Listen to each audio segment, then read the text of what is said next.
Hello friends and welcome to the Freedom Factory. We're up to episode 7 here. So this episode really comes at the end of a week that has seen the technocracy emboldened by the almost complete deplatforming of Lee Williams. And it really does pose the question, is our involvement in this society dependent on agreeing with the government? Our voice on social media, our access to the banking system? Who's next and where will it end? So we've got a good show coming up for you this week. First of all, we're going to have a look at part 2 of our election coverage with a recap and a look at the possible ways that one could steal an election in New Zealand. After that, we're going to have a brief look at the ongoing saga of the police use of facial recognition and tracking software. That's an ongoing issue here in this country. After that, we'll have some coverage from the Voice for Life event here in Christchurch yesterday on what was a very cold day, but some very keen people there. Coming up next, we will have an interview with Lee Williams, of course, to discuss the free speech crisis that is currently centred around Lee, but really is coming to a town near you. And to finish the show, there will be a full-length interview with Auckland lawyer Liz Lambert, and it's a very interesting interview. It was great to chat to Liz the other day. So all that coming up on the show.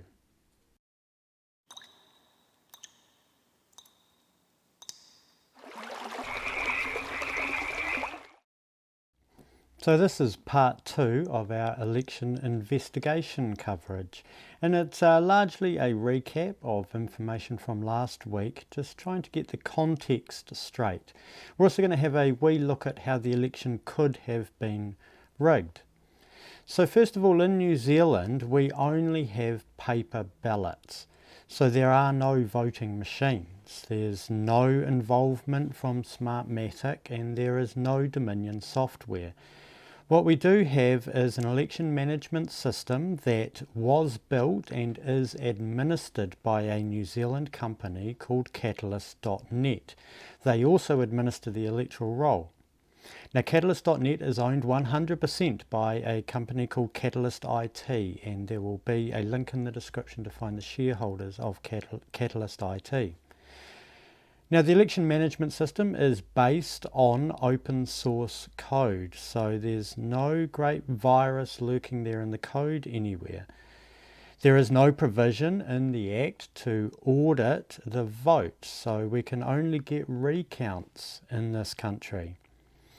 And there was, in our last election, extensive early voting, and the important thing to understand here is that this enables the collecting of data that can be used to calculate just how many votes will be needed to swing the election. It also obviously injects time into the equation.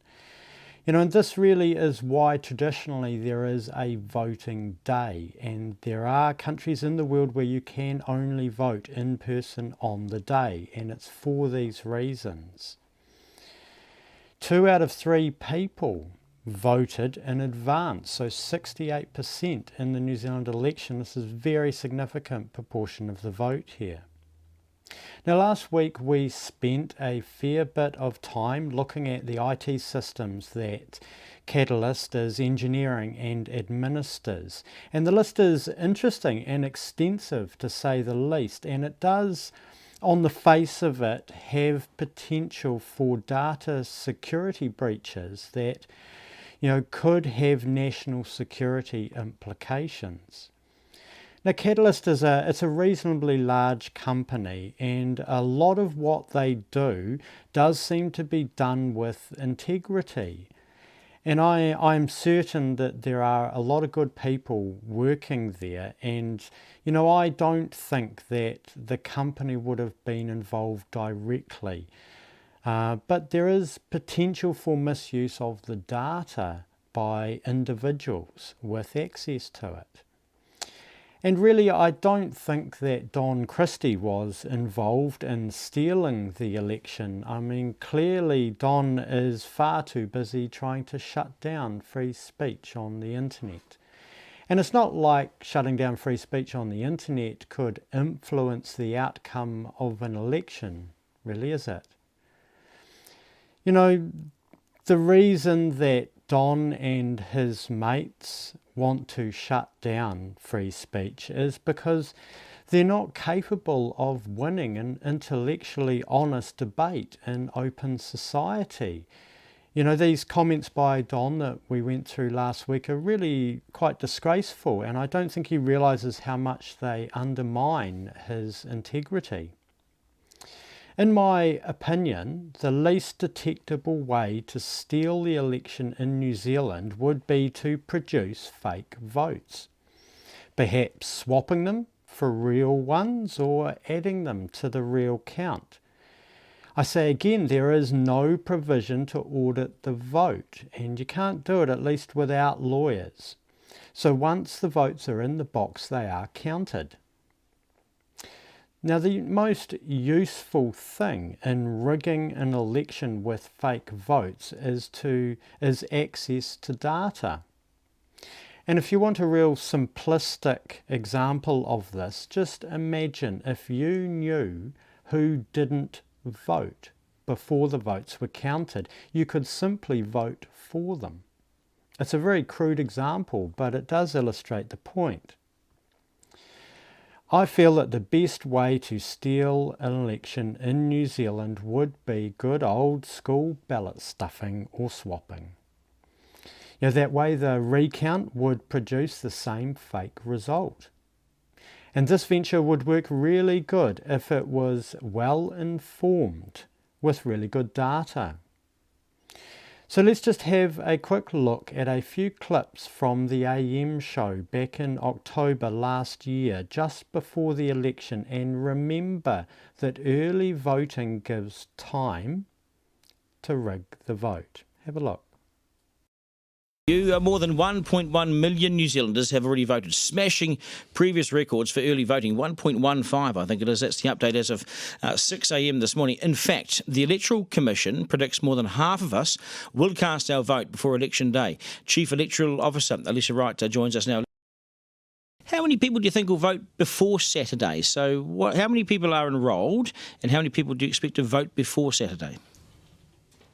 So at this point, we've got 3.3 million people enrolled, and those numbers are up as well. So we have 91% of the people enrolled, and our 18 to 29-year-olds have jumped up from 72% at this time in 2017 to 75%. So that's a big jump up, and we're really pleased about that. Yeah, still 1 in 4 though. Still 1 in 4 haven't. Still 1 in 4 young people haven't, yeah?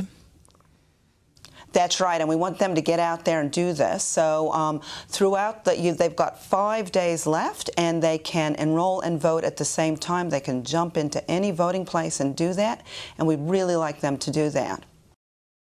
Now, in terms of the fact that you know how many people have voted would indicate that you've counted how many people have voted. So do you actually count how they've voted, or does that wait till Saturday?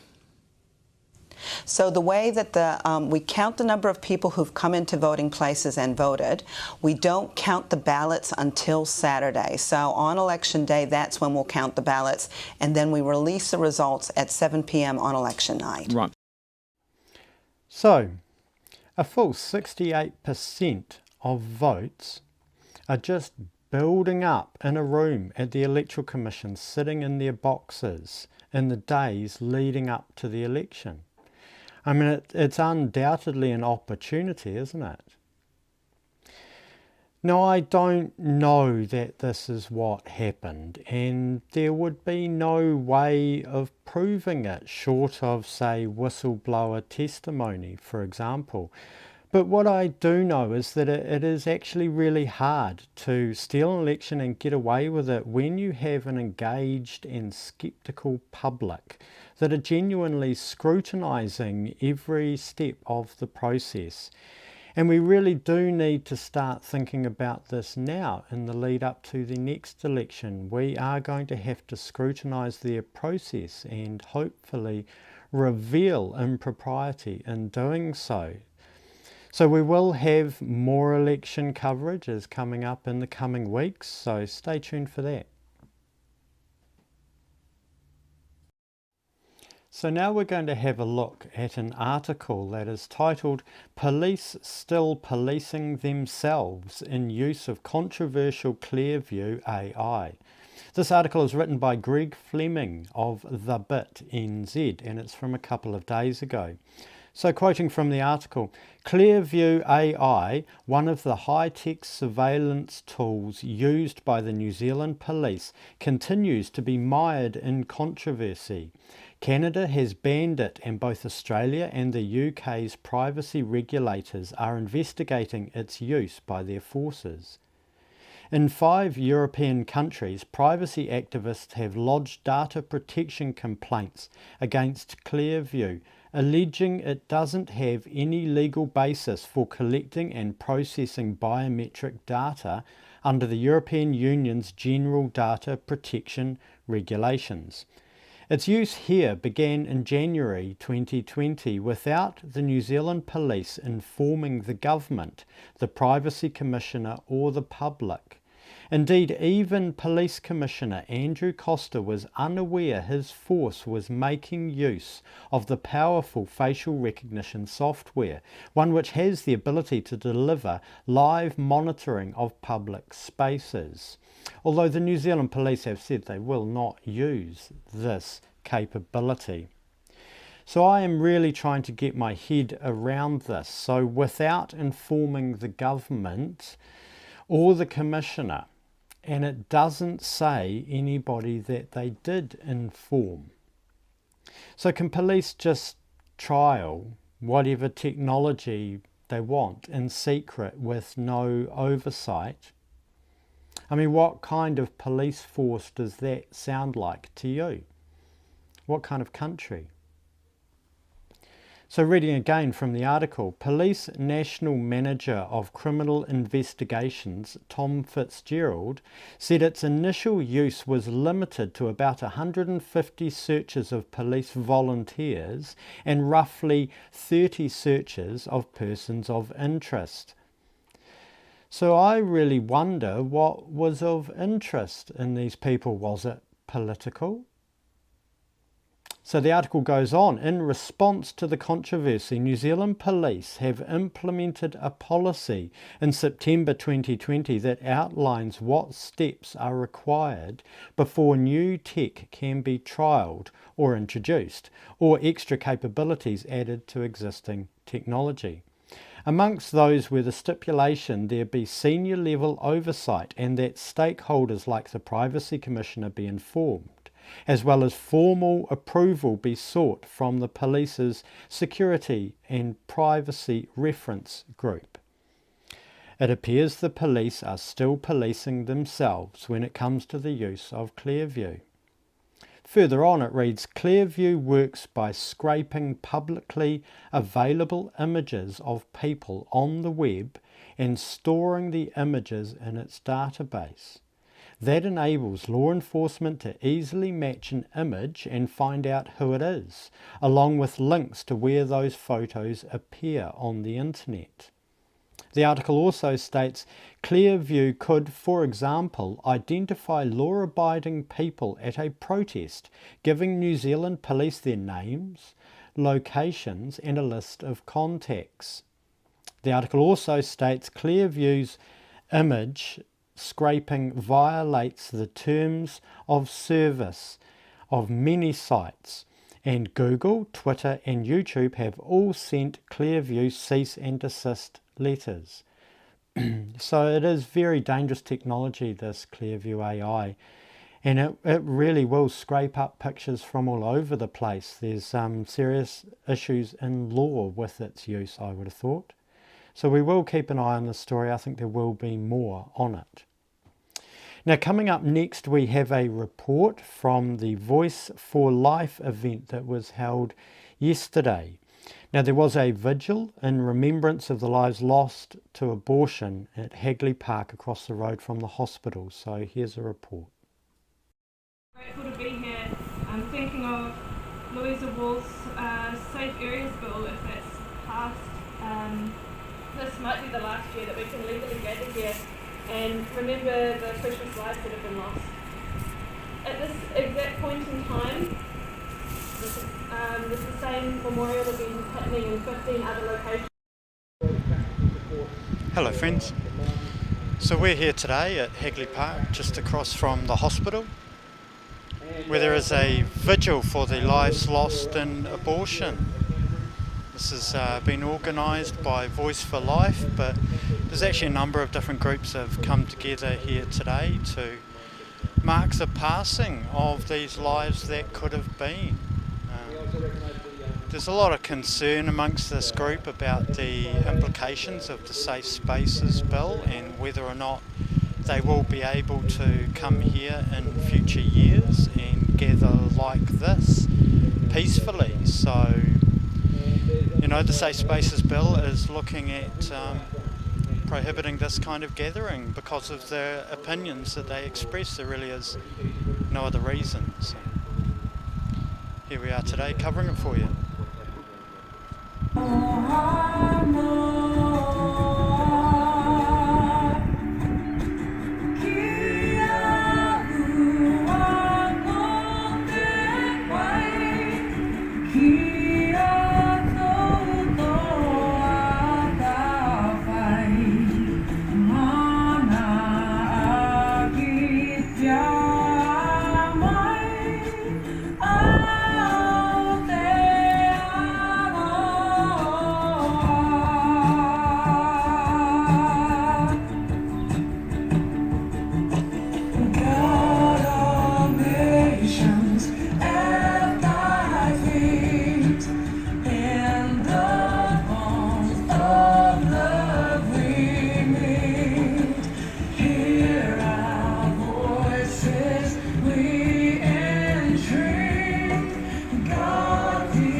So this week we saw Lee Williams has been further deplatformed with the cancelling of his bank account with Westpac.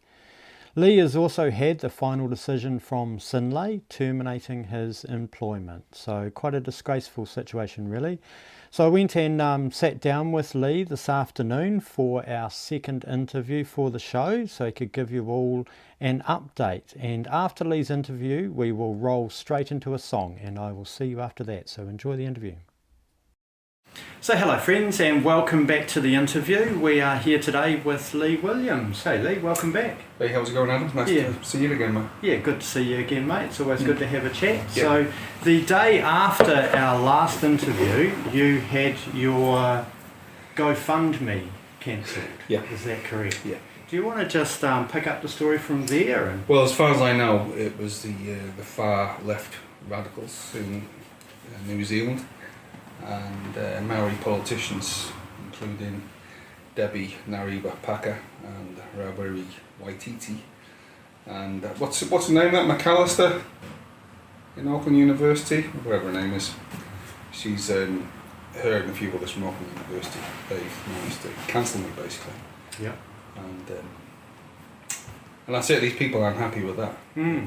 And so you actually had quite a bit of money in that GoFundMe, didn't you? I had 7,000. 7,000. Yeah, it's quite a So considerable in amount. about 2 or 3 days. Yeah. So I mean that shows there is a lot of support Yeah. for you Yeah. out there, really, isn't there? Yeah. So this GoFundMe basically refunded Yeah. all them people, and most of those people then put that money in my Westpac account, which I set up especially because GoFundMe was shut down. Okay, so you set the Westpac account up to get ready for it as I see. Yeah, just as an extra basically. Okay. And so I set that up, and then they came for my Westpac account. Mm. And Westpac got in touch with me. They phoned me up and they asked me about my account, and I told no lies, or I didn't deceive them at all about my account. I said I'm a YouTuber and money will be going in, bits and bobs, and they said that was okay, that's not a problem. And anyway, they phoned me up days later and they said, oh, your money is going in, there's no wages going in, it's just going in at complete random. And I said, yeah, okay. And they said, well, how is that? And I said, it's donations because of my YouTube channel. Mm. And so people are donating into my account because I have my account, Westpac account, underneath my blurb, basically, description of the video. Yeah. And so anyway, then they phoned me again. This is like within half an hour, asking me about my YouTube channel. This is Westpac Bank. Right, interesting. Asking me about my YouTube channel and what's it about, what do I talk about? Which I thought was strange, and I said to them, I said, well, what relevance is this to my bank account? What relevance is that to you? And so, well, we're just interested. And so I said, okay. I talk about political stuff, geopolitics, local politics, and basically my observations of the world and what's going on in the world politically. Yep. And that was it. Next thing, I get an email from them. Was it an email? Well, whatever. I think it was an email. I said they're cancelling my account to take the money out by I think it was the 30th of June. So they've literally debanked me. Yeah. Debanked you because they don't like the contents of your YouTube channel. That's what they've done. That's what they've done. That's incredible, really, isn't it? You could be deplatformed like that. It is. I mean, it's usually reserved for criminals or fraudulent people. There'll be plenty of criminals with Westpac. There is, Bank, and even convicted murderers and gang members have probably got Westpac accounts, but I don't think they'll be getting cancelled. And of course, their biggest customer is the New Zealand government. Yeah, as well. Since we're talking about criminals and banking. It's just disgusting, isn't it? Yeah, that is pretty bad. Yeah, that is pretty bad. Yeah. So you also had a meeting with Synlait, didn't you? I'm not sure how much you want to say about that, but... well, I had first meeting and I signed a document, a non-disclosure document. Right. And we were in negotiations for basically letting me go with something. And then a week and a bit after, I had another meeting, and I went in expecting something. Yeah.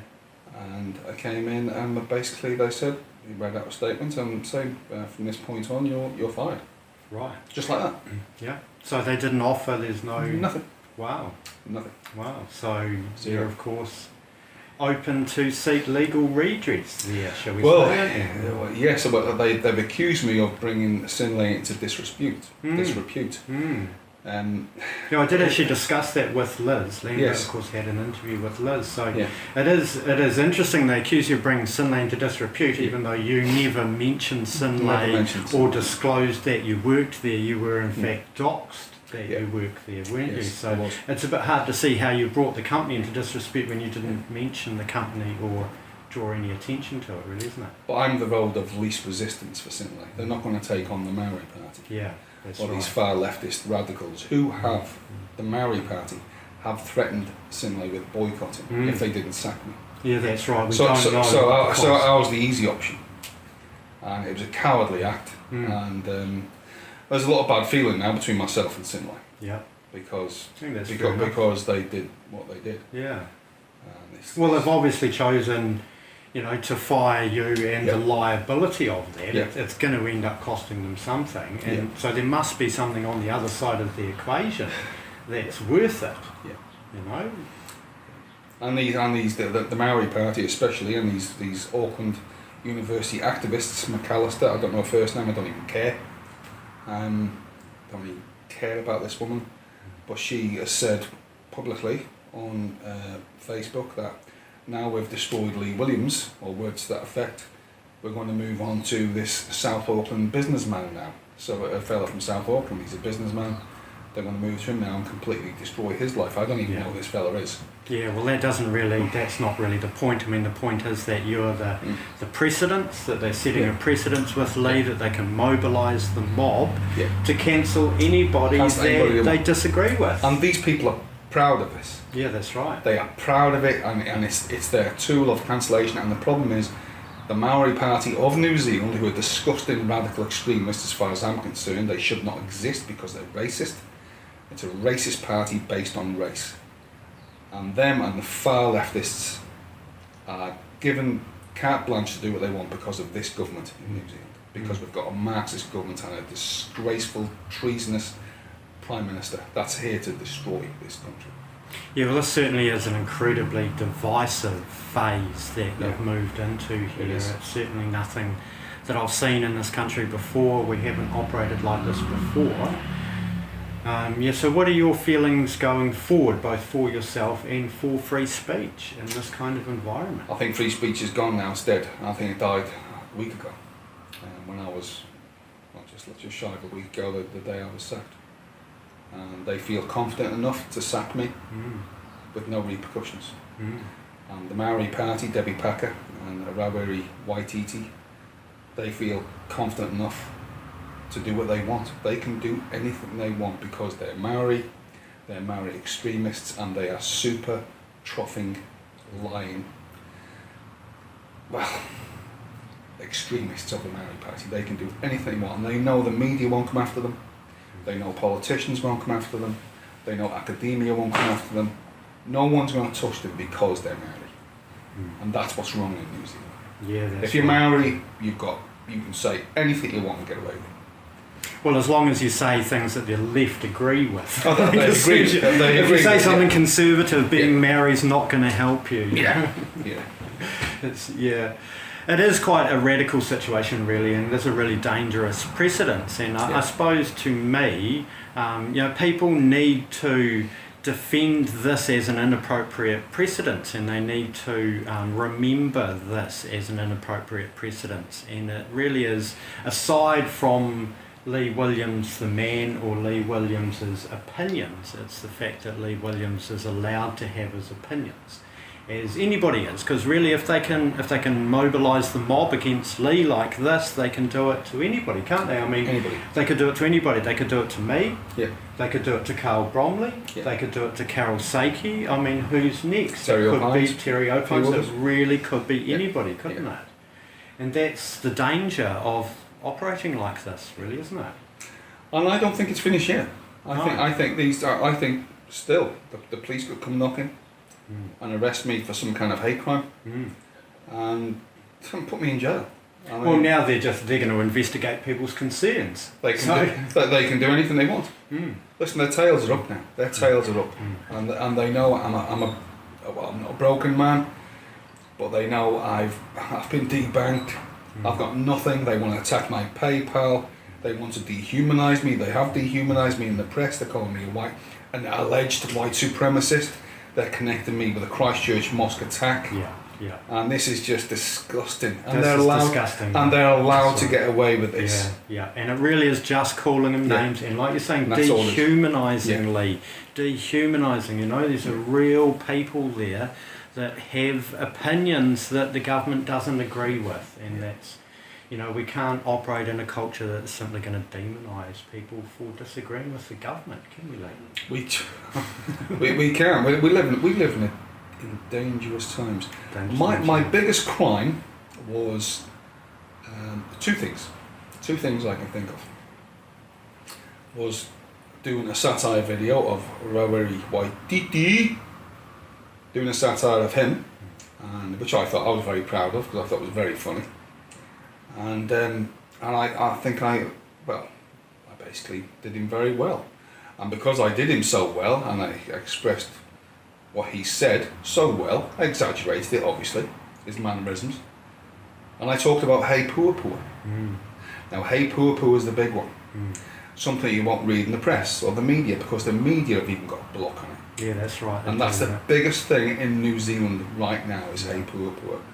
The vast majority, I would say 95% of the population don't even know about it.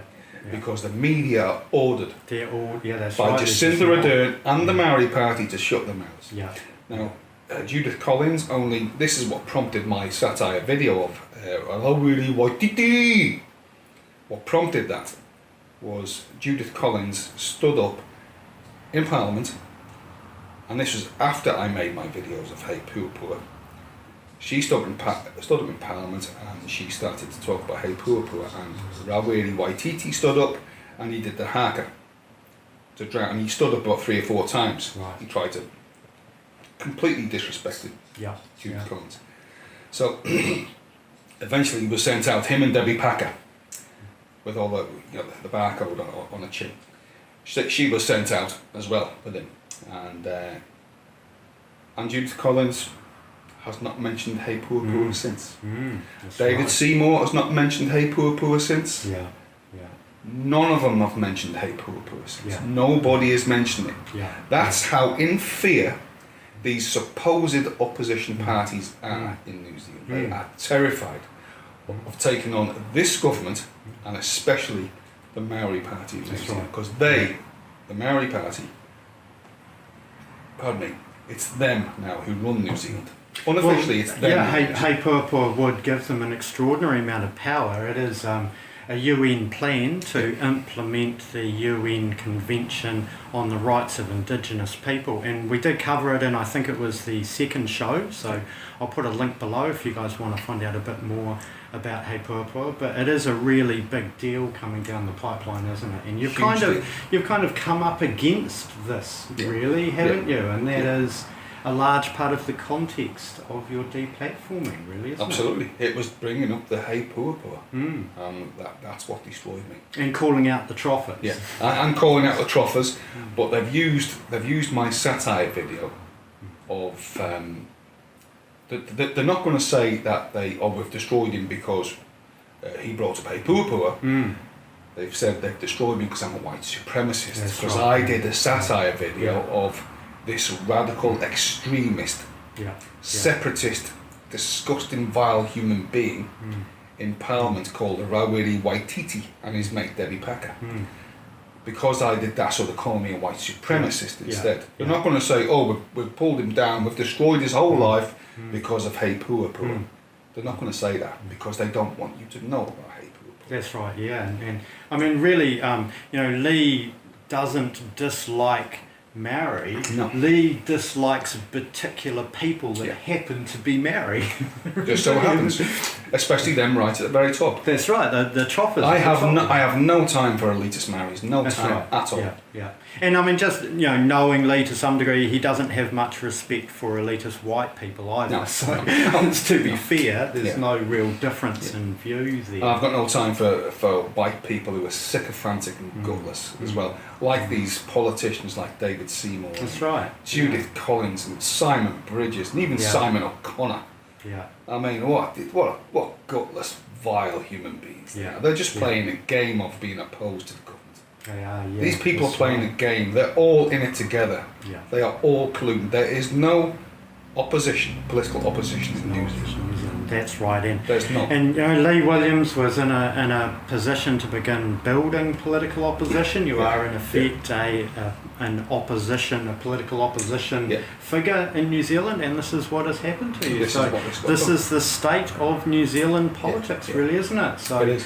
I mean, thanks very much for joining us for this catch-up interview, and I know a lot of our viewers will be concerned for you. And can I just say one thing? Absolutely, go for it. Now, YouTube, they've wiped out my YouTube channel now, and now I can't even get on YouTube. So on my phone now, I can't even go via Google to look at anything on YouTube. So I can't even watch this on YouTube now, or later tonight. Can't even watch it. Yeah, that's right. So Lee's lost his Google account. So Yeah. this is the technocracy, coming up with more complete deplatforming, isn't it? So very important precedence that's going down Very here. important. And keep an eye on it and keep speaking up and don't let them forget it. Don't forgive them for this one, guys. And share this video everywhere, people. That's Share right. this video everywhere. That's right. Share it everywhere. So thanks very much, Lee, and best of luck, mate. Okay, thanks. Yeah, thanks for the interview, buddy. Cheers.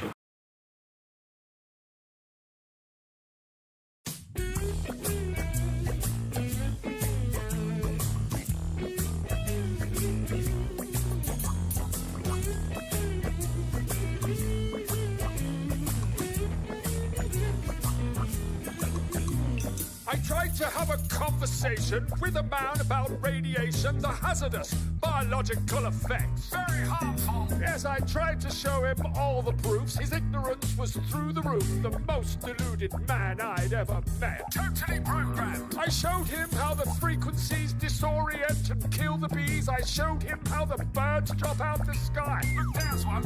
I showed him all the many trees dying as they lose their leaves. And I showed him the antenna right nearby. It's right there. And I showed him all the many places with judges and the legal cases, people fighting this technology. Look at that. And I showed him from my science buddies 1,000 scientific studies, but he just laughed. And that's when I could see that no amount of evidence will ever persuade an idiot. No amount of evidence, it seems. No amount of showing you 100 or 1,000 proofs will ever get your blinded eyes to see. Oh, no amount of evidence will ever persuade an idiot. No amount of evidence, it seems. How quickly with your condemnation without real investigation sounds like ignorance to me. I showed him doctors speak at public hearings, protesters on the streets are jeering. They've done their research, they know the facts. Critical thinkers. They've seen all the evidence, they know it's a carcinogen. The WHO will tell you that. It's on the website. I showed him all the scientists that study this, and they've all been appalled at what they've found. I'm not surprised. They petitioned the United Nations trying to stop this radiation. They know it's bad and they don't want it around. Listen to science. Technology destroying cells, affecting memory as well. Destroying your immune system, it's true. Look at that.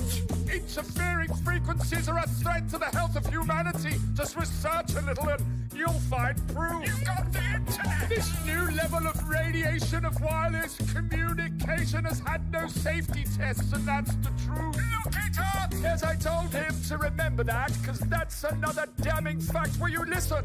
When it comes to a street near you, probably not. No amount of evidence will ever persuade an idiot. No amount of evidence, it seems. No amount of showing you 100 or 1,000 proofs will ever get your blinded eyes to see. Oh, no amount of evidence will ever persuade an idiot. No amount of evidence, it seems. How quickly with your condemnation without real investigation sounds like ignorance to me. Well, how about this observation? You know this new fifth generation is using millimeter frequencies. Very tiny. And according to the military guys, these sound waves can be weaponized, but you think it's conspiracy theory. This is frustrating. Then let me share this information. The military uses this radiation as a weapon to diffuse an angry crowd. Look at that. They blast out 95 gigahertz. It fries the people and they disperse. He looked at me and then he laughed out loud. This is painful. And you're gonna need a funeral hearse when you get to 60 gigahertz, because that will really take your breath away. Quite literally. Absorbing oxygen molecules, and they install this stuff near schools. Come on, kids, let's go outside and play. No amount of evidence will ever persuade an idiot. No amount of evidence, it seems. No amount of showing you 100 or 1,000 proofs will ever get your blinded eyes to see. Oh, no amount of evidence will ever persuade an idiot. No amount of evidence, it seems. How quickly with your condemnation without real investigation sounds like ignorance. My God, the cognitive dissonance! I am the god of hellfire, and I bring you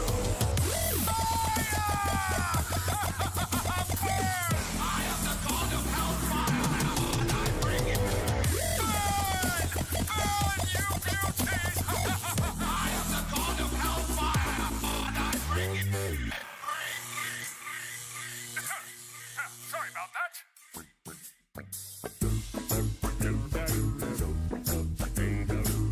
Fifth generation technology promises faster download speeds and conveniences that most of us have never dreamed of, but will also be blanketed with a new type of radiation called millimeter waves.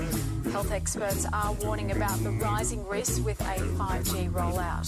Scientists from 42 countries are now warning their governments about the emerging health problems associated with wireless radiation. The most prevalent symptoms include headache, fatigue, decreased ability to concentrate, tinnitus, irritability, and insomnia. Impacts on the heart and the nervous system are also of great concern. We predict that the number of people who develop the symptoms I just mentioned will rise in the places where 5G is first installed. Dr. Magda Havas is internationally recognized for her research on the biological effects of electromagnetic pollution. At lower frequencies, scientists are predicting damage to eyes, loss of insect populations which are already declining, antibiotic resistance in bacteria, and physiological effects on the nervous system and on the immune system. Radiation from radio frequencies is classed in the same category of carcinogens as lead. One advisor to the World Health Organization said there's enough evidence that if they were to re-evaluate radio frequency radiation, it would be placed in class 1, i.e. a human carcinogen.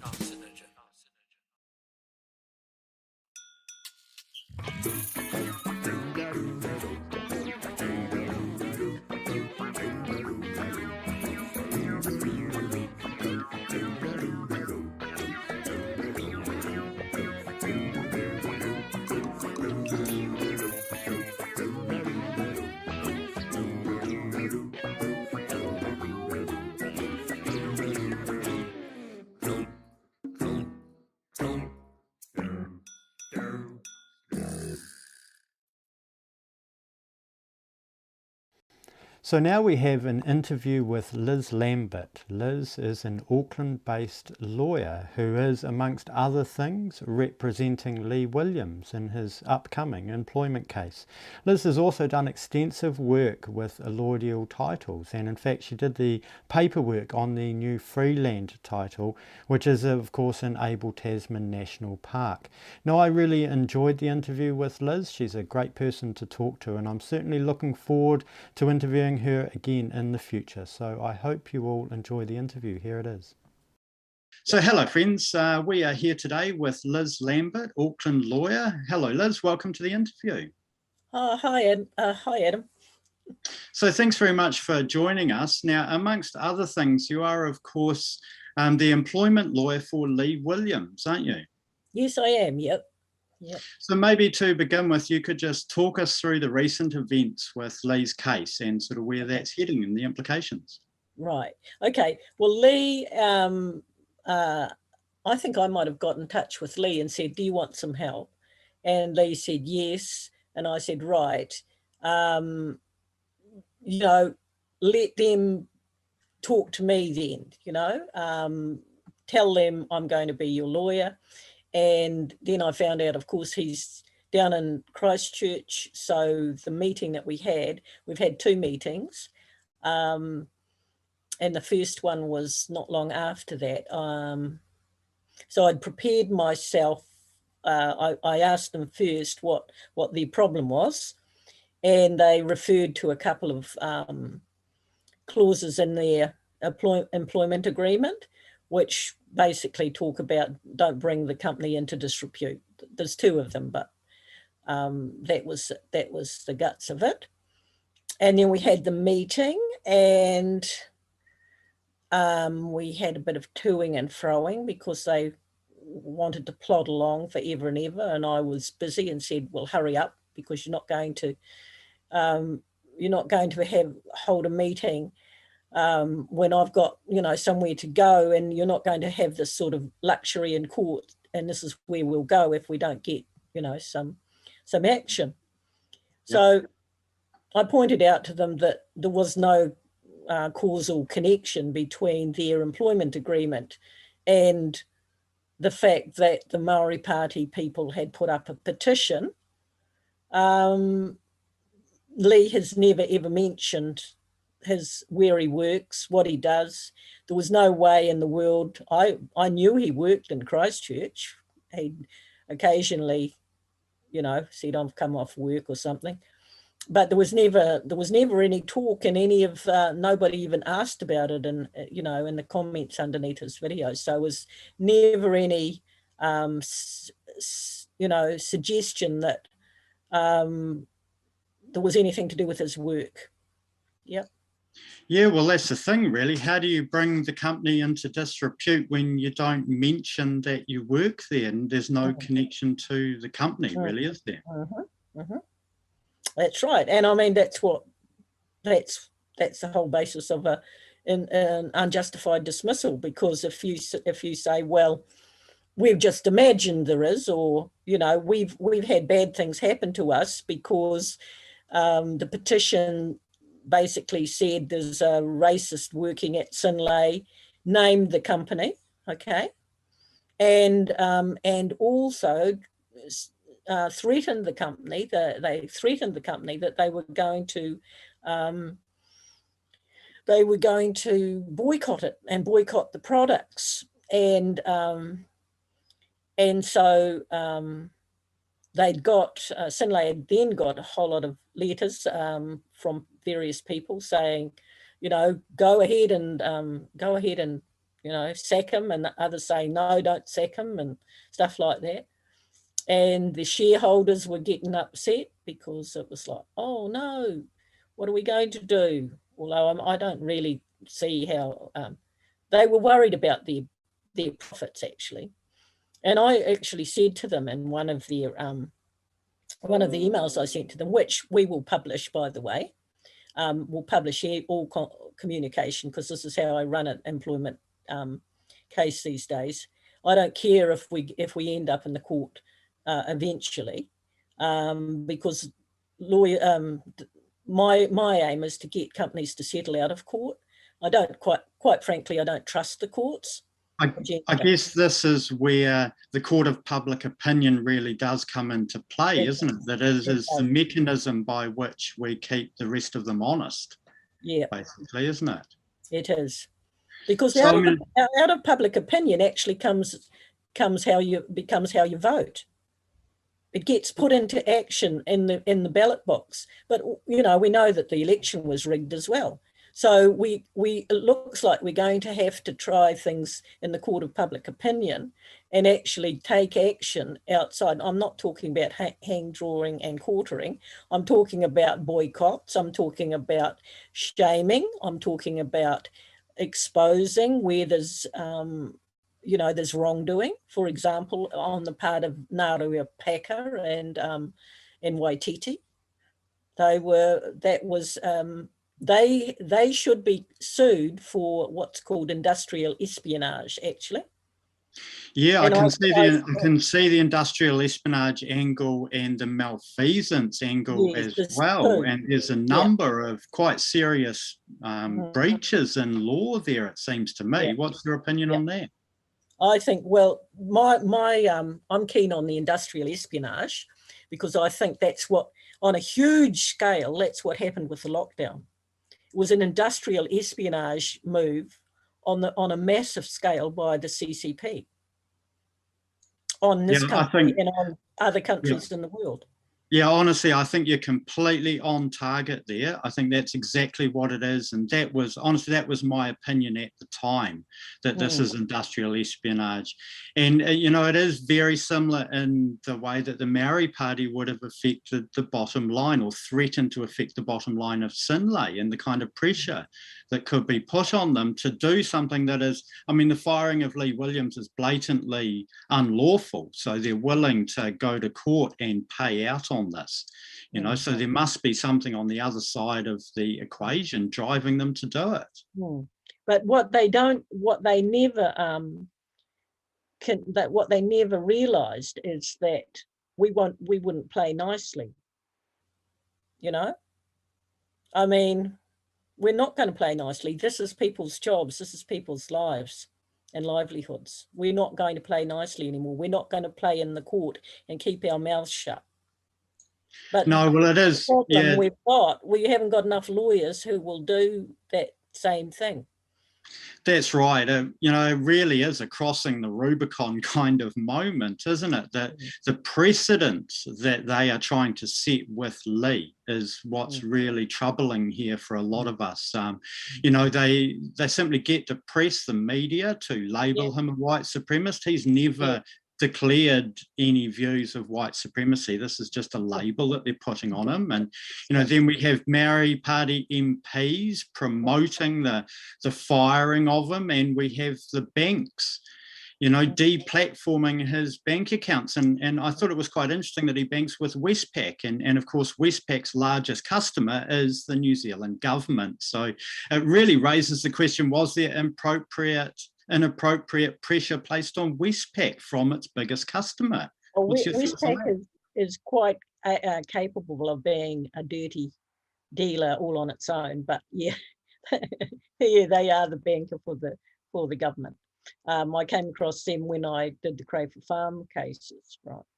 Did the Crayford Farm, bought the Crayford Farms. But in terms, just quickly about Westpac. Now, of course, Lee had a GoFundMe page, something like that. Yeah, some sort of crowdfunding page. Anyway, I saw it, and I actually donated $3 because I thought, well, I'm doing the other stuff for free. I think, I'll just put my name in there and say, hi, Lee, I'm here, and so I donated $3. Right now, that $3. Westpac has still got, right? So what I can do is take them to the small claims court and get my $3 and embarrass them further, because we can put all of what goes on in the small claims court. And I think it's quite a good educational way of showing people how to use the small claims court, because this is another common law court, right? People talk about people's common law courts, but people's common law courts haven't got any way of actually disciplining the wrongdoer. You can be all talk and say, yeah, we've condemned you and blah, blah, blah, but what are you going to do about it? You're not going to put them in prison. You're not going to get any money off them. Yeah, you might demand it with menaces, perhaps. All you'll get in the end is you get chucked in jail yourself. Yeah, that's right. That's right. And the remains of common law is throughout the system, really, isn't it? And if we take these opportunities to exercise it, it's a great opportunity to inform people. What would you say to people who are really worried about this precedence going forward and they're looking for ways to push back against it, to make a statement against it? I would say watch what goes on. I have another case, right, which is another free speech case. I'm working for a lady called Sarai Tapo, and she has a page on Facebook called Independent Pacifica Midwife, I think it's called that.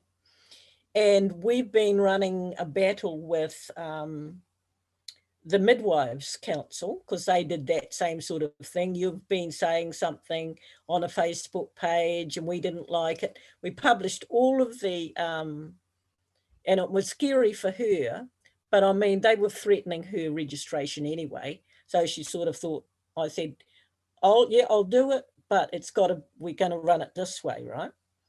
So she's got it all on there and people are just loving it. They're just watching it, you know.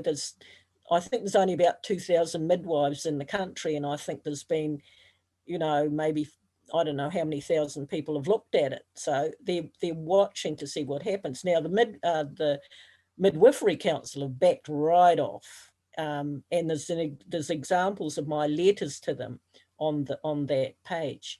So it works. So of course she's not lost her registration, and I've basically said, we're going to take you to the employment court for discrimination on political grounds, because that can be made out, right? So yeah, that's probably the case we'd run with Lee in the employment court.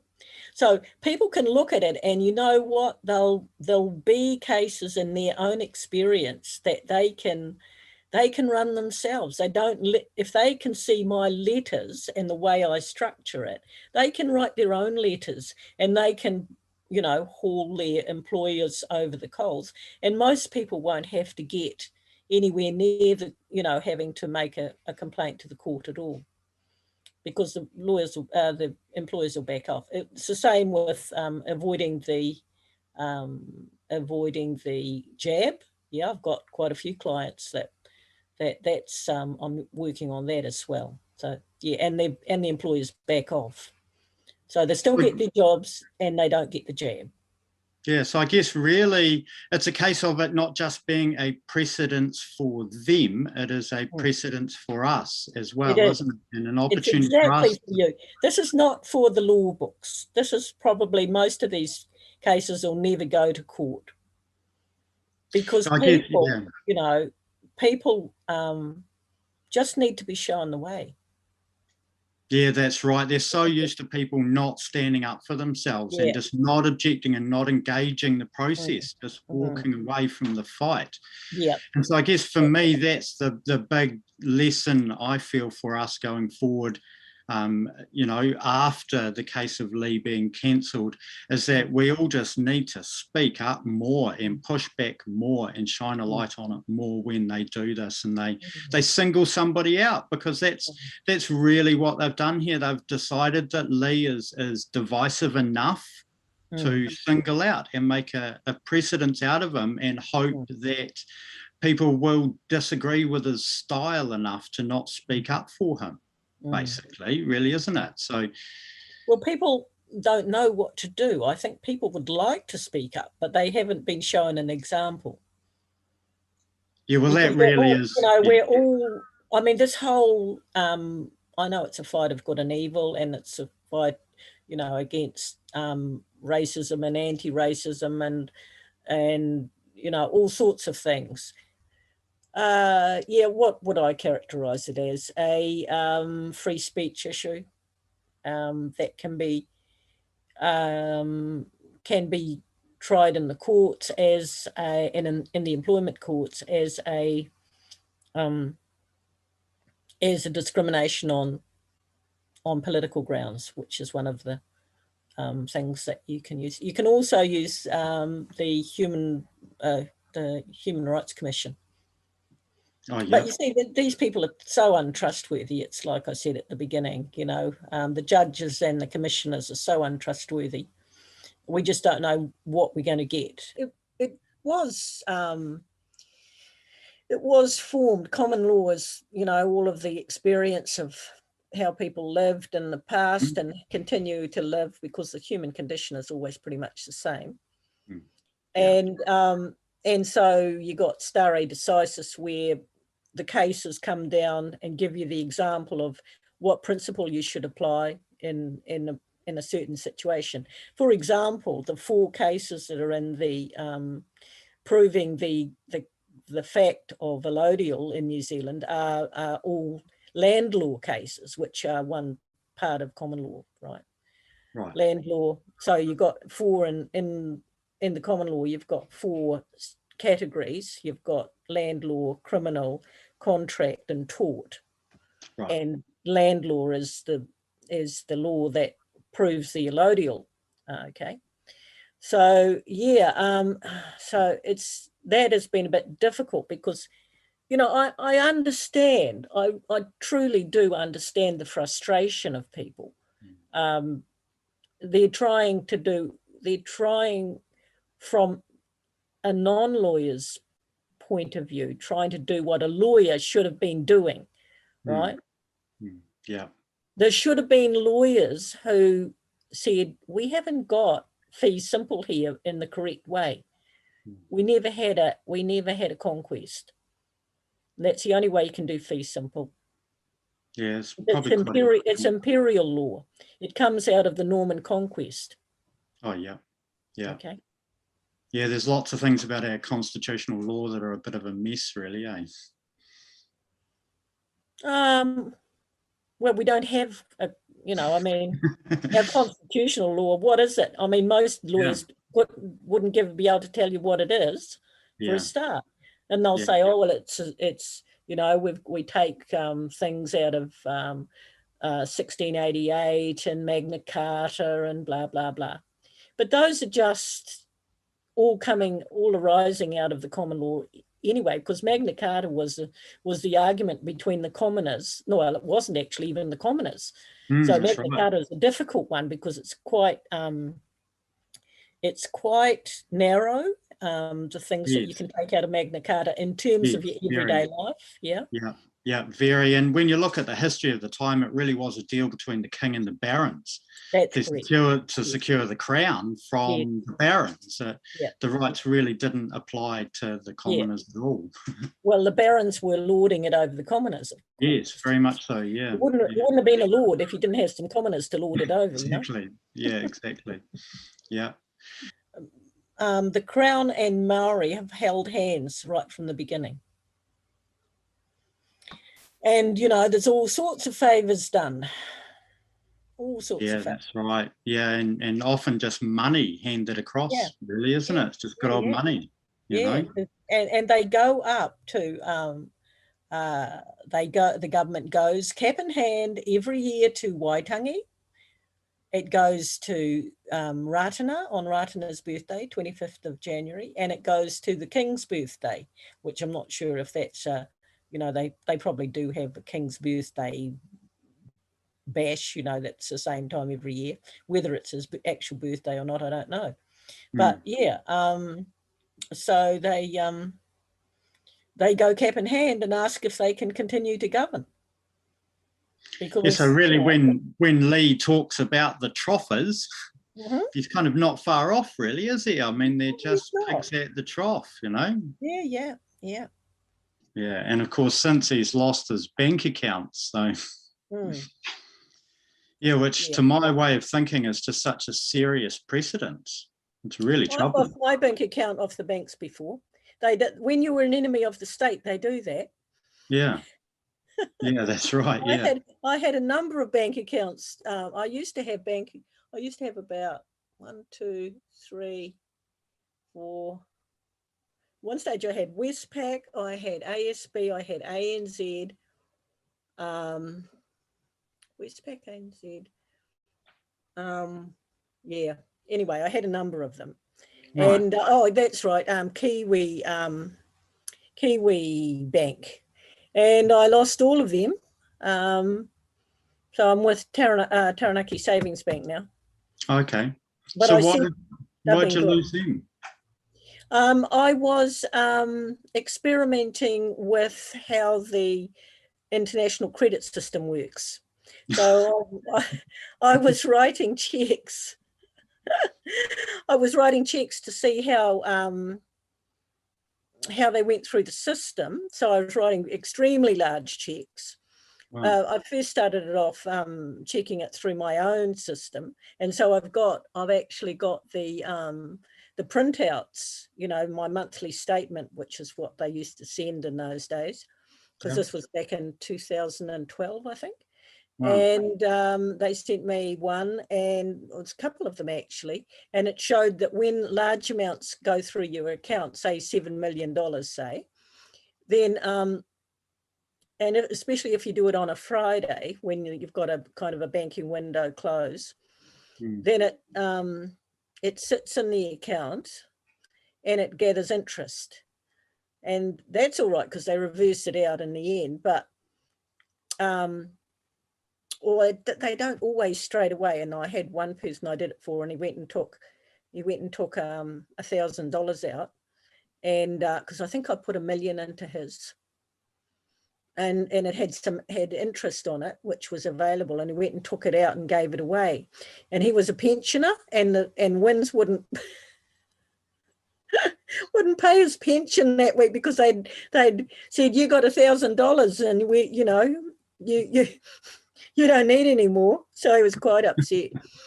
But usually they reverse it out before you can get it. But I wasn't doing it to actually to get money out of the system. And so even though I was charged with using a document, I think it was, for pecuniary gain, the police dropped it because I explained to them how it works is when you, on a check and on a loan document, actually, the two things are the same. You sign, you put your signature in, and that is what actually creates the credit, right? Yeah. So it's recognised by an electronic checking system because it's got a magnetic number along the bottom of the check. When it goes through that, it sees, oh, there's a signature, and this is the amount, and this is the amount that goes into the account. Now, also, the IRD recognises that, because what they do is they take, if it's a large amount, they take withholding tax, right? Yeah. So they were taking it a quarter, 25% of it, of the money before it hit the system again. Right. So before it, you know, was my part. My part was taken out, right? Yeah. So the banks didn't like that because I used to use all the different checkbooks, but I wrote checks for lots and lots of people. I wrote $7 million for Tamaiti at one stage, and that's why they think I'm involved with terrorists. Right. And the reality is you were just shit testing the system. I was just testing the system, yeah. And that's what I explained to them. And I was living in Huntly at that stage. Was I living in Huntly when I started doing it? I just try to remember. Anyway, I went back up to Huntly because my mum was getting old, and I went up to look after her. And so I got arrested in Huntly one day. And, you know, I had the fingerprints taken and all of that. Yeah.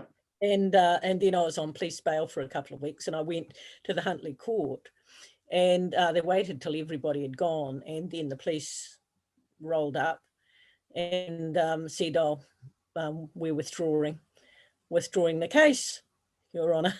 And the judge says, right, you're free to go. Right. But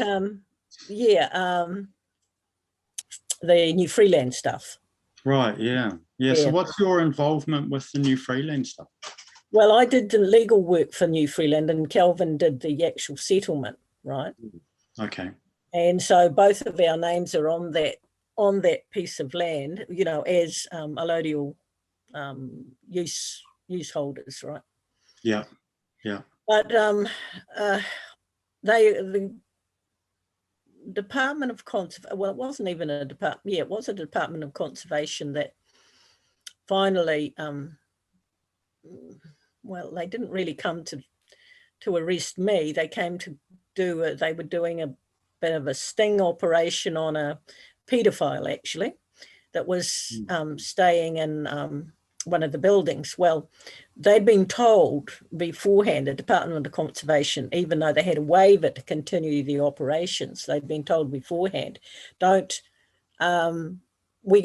leave the key under the mat. You know, we're going to be there that weekend to show people, and we'll need the buildings, right? Right. And get your stuff out. And they didn't. And anyway, so I got arrested for being in a building without good reason, I think, or without adequate reason. I forget what it is. It's under the Criminal Procedure Act. Right. And so I've got that court case is coming up on next Thursday on the 24th, and it was going to be in Nelson, but this morning I got word from the UK that British Airways had 3 of their pilots die this week after vaccination, and they were only, you know, in their 30s and 40s. And so British Airways is now talking to the UK government in urgent talks with them about what they're going to do, because 85% of their pilots have been vaccinated. And so it could be that there's not going to be many planes coming out of the UK. So I had my ticket booked to go down on Thursday, so I've cancelled that. Yeah. So any final thoughts on the constitutional crisis that the country is in at the moment? We're going to get out of it clean and clear, and we're going to have a good time from here on in. Oh, that's fantastically positive of you, Liz, there. Yeah, I feel quite similar. People are doing it. They're starting to act like free people, aren't they? They're taking allodial, they're pushing back against the vaccines, they're calling out crims. Yeah, that's right. People acting like free people. That really is the key to this whole mess, isn't it? That we need to become the kind of people that maintain a free and fair society, really, isn't it? Yeah. And of course, all of those gun laws were rubbish.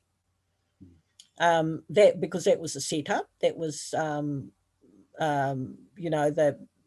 were New Zealand police, etc., that were complicit in that. So, and it was just to take people's guns. Now, of course, on allodial, you can have what you want. Yeah, that's right. There is a whole other legal system that has been here all along, really, and that's the common law has always been here, and it's never really left. It's just that some people choose to break it, and those people call themselves a government. Really? Well, this thing of like Mabo is one of the cases that's in the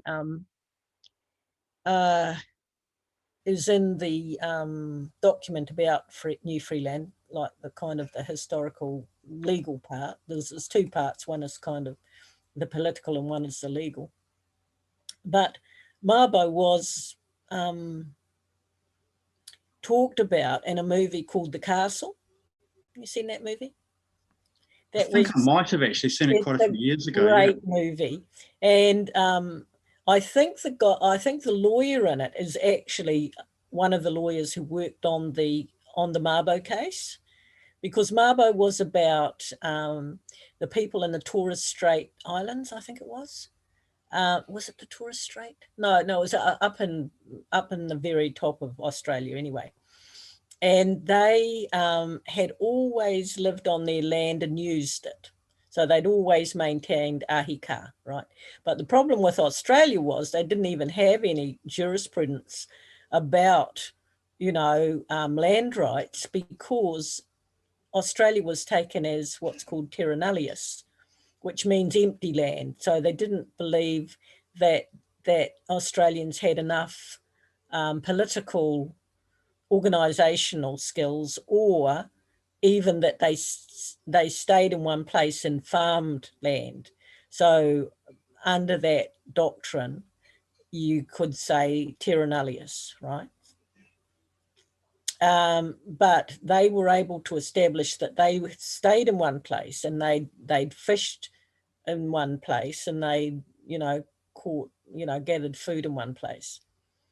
And that's what they won on, right?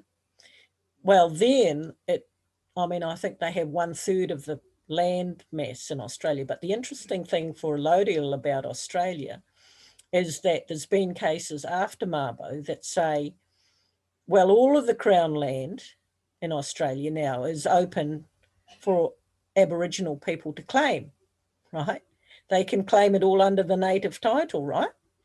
Well, I'm sorry, Australia, but it's not just for the Aboriginal people to claim. It's for all Australians if they want to.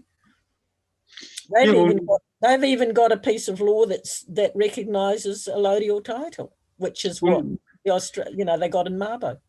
Yeah, my understanding was that native title and allodial title are virtually the same thing. They are the same. Same thing, yeah. So, any time you go, well, a native title could apply here, so can an allodial title. It's the same title. And I guess that sort of fishtailed into the foreshore and seabed thing, really, didn't it? That they were, in fact, allodial titles that were being confiscated by the government, weren't they? Well, they had the Queen's Chain, right? But if you read there's interesting stuff about the Queen's Chain too. I don't know how much time you want to talk about. Probably not. We could talk for hours on the Queen's Chain, really, couldn't we? So. Well, it doesn't exist in New Zealand because we never had a conquest. That's the other thing. That's the short answer. Yeah, that's right. We never had a Queen's Chain. It was just an idea. We don't have fee simple and we don't have Queen's Chain. Yeah. That's right. But, we do have a lot of good people in this country. And like you said earlier, they are learning how to act and think like free people. And so that does give us a lot of hope moving forward, really, doesn't it, Liz? Yeah, absolutely. It does, and don't ever let the lawyers get you down again, is my advice. That's right. Yeah, there's some good advice from a lawyer there. Well, it's been excellent chatting to you this evening, Liz. So thanks very much for your time, and thanks very much for coming on the show. And I'd look forward to speaking to you again. Yeah, it's been great talking to you. Thank you. Excellent. Thanks very much, Liz. So that was Liz Lambert, everybody, a very talented lawyer from Auckland. So thanks very much for joining us, and we'll speak soon. Okay. Thanks, Adam. Bye. Well, that was episode 7. So yet another week of crumbling freedoms in New Zealand, but rising resistance. And it really poses the question, who is next? It really is an increasingly difficult environment to be reporting in, and a very uncertain future for us all. Now, if you enjoy the show and you think it's important like we do, you can support our work by donating to my PayPal or crypto to the show. The links are in the description.